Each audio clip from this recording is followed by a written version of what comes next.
Hi, I'm Andrew McNeese, and this is AM Tactical Review. Now, we've all heard it before. Nobody needs an AR-15. Nobody needs a 30-round magazine, and nobody needs an assault rifle for hunting.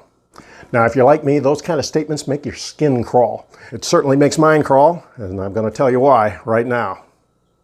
What makes me cringe about these comments is that they betray a philosophy I don't think anybody would want if they analyze them to their logical conclusion.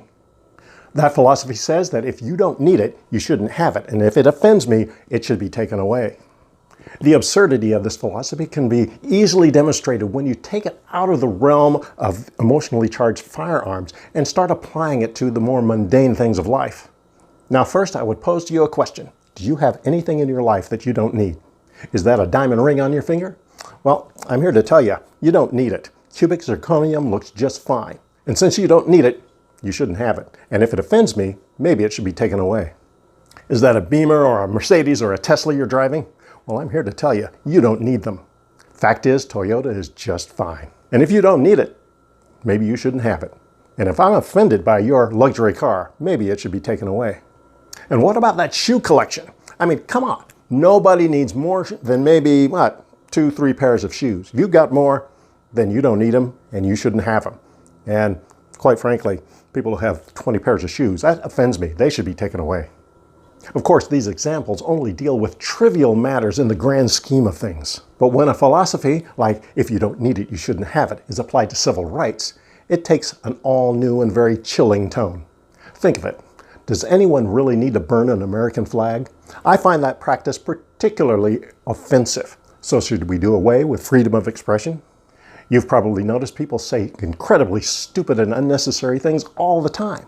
Should we do away with freedom of speech? Wait a minute. You go to a church on the other side of town when there's a little dumpy church nobody wants to go to right next door? Clearly, there is no need for you to drive across town when there's a church next door to you. So, should we suspend freedom of religion and freedom of association? The point is, civil rights don't exist because of need. They simply exist. The right to keep and bear arms is my constitutional right, and it doesn't turn on or off depending on need. Make no mistake, the philosophy of if you don't need it, you shouldn't have it is an expanding philosophy.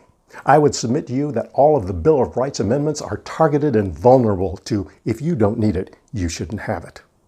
I believe that the loss of any of our civil rights brings the forfeiture of all one step closer. And I believe the toppling of the Second Amendment is of particular importance to the if you don't need it, you shouldn't have it movement, because citizens who lose their ability to defend themselves cease being citizens and become subjects. So that's my rant, and that's my opinion. If you enjoy what you see, enjoy what you hear, feel free to like, subscribe, share, and hit the bell for notifications when new content comes available. I'm Andrew McNeese, and this is AM Tactical Review.